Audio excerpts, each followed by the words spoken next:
Vizag steel family వీక్షకులకు నమస్కారం.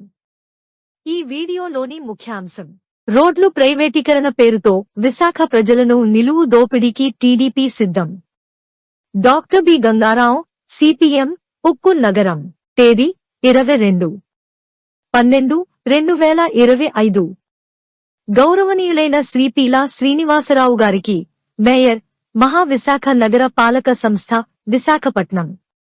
విషయం: జీవీఎంసీలో పీపీపీ పేర రోడ్లు ప్రైవేటీకరణ నిర్ణయాన్ని ఉపసంహరించాలని కోరుతూ మహావిశాఖపట్నం నగర పాలక సంస్థ పరిధిలో 88.3 కిలోమీటర్ల పొడవుగల ప్రధాన రోడ్లను 10 ఏళ్లు పాటు ప్రైవేటు సంస్థలకు ఇవ్వాలని రాష్ట్ర టీడీపీ కూటమి ప్రభుత్వం నిర్ణయించింది.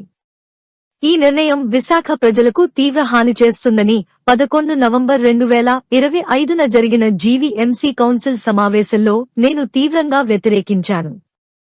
ఈ ఎజెండాను ఉపసంహరించండని మేయర్గా మిమ్మల్ని కోరాను. కానీ మీరు కనీసం చర్చ కూడా లేకుండా చంద్రబాబు గారి ఆదేశం అని టీడీపీ, జనసేన, బీజేపీ కార్పొరేటర్ల సంఖ్యాబలంతో ఏకపక్షంగా ఆమోదింపజేసుకున్నారు. మొదటి దశలో Madhurawada, Endada, MVP, RK beach, Daba garden, Akkayyapalem, Muralinagar, పాత గాజువాక, కొత్త గాజువాక, బాల చెరువు, కూర్మన్న పాలెం ప్రాంతాల్లో 88.3 కిలోమీటర్ల పొడవు రోడ్లను ప్రైవేట్ వారికి ఇవ్వబోతున్నారు. 10 ఏళ్ల పాటు ప్రైవేట్ కాంట్రాక్టర్ సొంత ఆస్తులుగా ఉంటాయి. రోడ్లకు తారు వేయడం, రిపేర్లు చేయడం, వీధి దీపాలు, వ్యర్థ పదార్థాల తొలగింపు, మురుగు కాలువలు నిర్వహణ, ఫుట్పాత్లు, డివైడర్స్ వంటి వాటి నిర్వహణ ప్రైవేట్ కాంట్రాక్టర్లకు అప్పజెప్పుతున్నారు. దీనికోసం మొత్తం 306 కోట్ల రూపాయలు కాంట్రాక్టర్లకు ఇవ్వాలని నిర్ణయించారు. ఇందులో మొదటి ఏడాదిలో 40% నిధులను అనగా 122 కోట్ల రూపాయలు, తరువాత మిగిలిన సొమ్ము ప్రతి ఏడాది 9 ఏళ్లు ఇవ్వనున్నారు. ఇది రాష్ట్ర కూటమి ప్రభుత్వ పెద్ద కుంభకోణంగా తెలియజేస్తున్నాను. విశాఖ ప్రజలు ఆస్తి పన్ను, నీటి ఛార్జీలు, బిల్డింగ్ ప్లాన్ ఛార్జీలు, ట్రేడ్ లైసెన్స్ ఫీజులు, స్టాంప్స్ అండ్ రిజిస్ట్రేషన్ సర్ఛార్జీలు, వృత్తి పన్ను వంటి అనేక పన్నుల ద్వారా వచ్చే ఆదాయాన్ని లూటీ చేయడమే.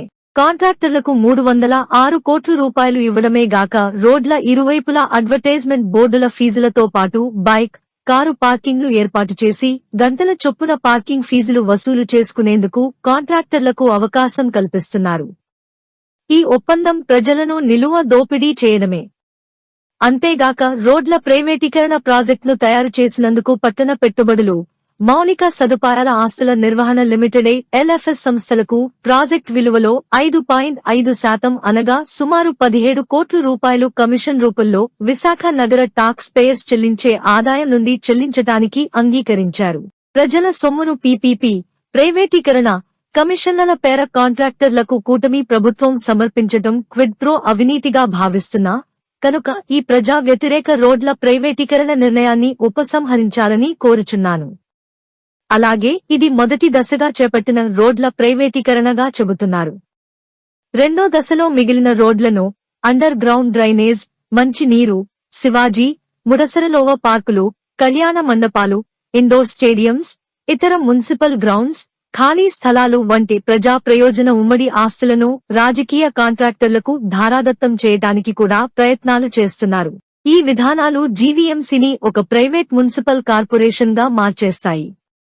ప్రజలపై భారాలు మోపుతాయి.